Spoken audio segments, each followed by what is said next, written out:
Okay, good day. Introduce yourself. I'm Catherine Balamino. I'm 42 years old. I'm married. I have 3 children at the age of 23, 18, and 14. I'm Pentecost in my religion. I have 2 brothers and 3 sisters. I'm the youngest in my family. I have Are you an ex-abroad? I'm ex-abroad. What is your educational attainment?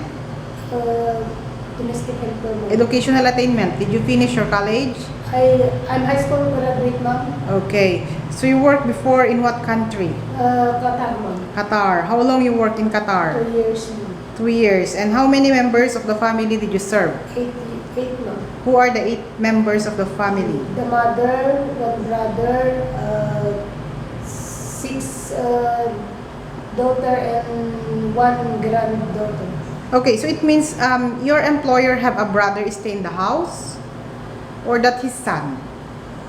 Is she his son or a brother? Son, ma'am. Son. Okay, so she has 5 daughters and 1 son. Yes. Okay, Yes, ma'am, yes. okay. And the granddaughter is how old? 8 years old, ma'am. Okay, 8 years old. So what did you do as a helper in the house? Cleaning, washing, take care of the kids, the children, all, helping for cooking. You go to market? No, So who did the marketing? madam. Okay, your madam. So how many helpers in the house? 1 ma'am. Only you. Yes, ma'am. Do you have any day off before in Qatar? I have ma'am, but once in a month, ma'am, but have time 3 hours. only, ma'am. Okay. So why you did not renew your contract with your employer? My employer, ma'am, is good, but my problem is so many in the house and very big the house, ma'am. Okay, so you cannot handle the Yes, ma'am. family members anymore because there are so many. Okay. And why you want to work in Hong Kong? I like to work in Hong Kong, ma'am, because I like to finish study my daughter. Okay, for your children education. And how long you want to work in Hong Kong? If my madam reads me and like me, I will work for him for. So as long your employer needs you, will work with them? Yes, ma'am. Okay. If your day off will not fall on Sunday, you will be given only weekdays off. Is that okay for you? It's okay, ma'am. Are you willing to share job with other helper? Yes, ma'am. Are you willing to look for a newly born baby in Hong Kong? Yes, ma'am. You have kids?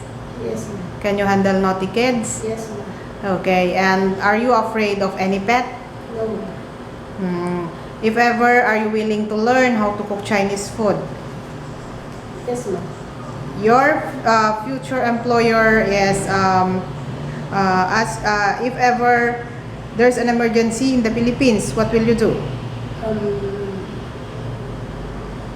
I will handle, ma'am, the problem so that I will call to my family to handle the another. But I didn't go in the Philippines because I like to work. So you will still work with them, your employer, and not decide to go home. Yes, ma'am. Okay. If you were homesick, what will you do? I handle, ma'am, I work properly. So you concentrate to your I work. concentrate to my work, ma'am, to my employer. Are you ready to go Hong Kong anytime now? No, ma'am. You're not ready yet? I know. Are you ready to go Hong Kong anytime now? Yes, ma'am. I think in the home. Okay, Yes, ma'am, so I'm ready. okay, your future employer is watching you. What can you assure and promise to them? Your message to your future employer. I do my responsibilities and my duties, ma'am. And I'm hardworking, so I like to finish my contract to my future employer. Okay, thank you very much. HL 2257.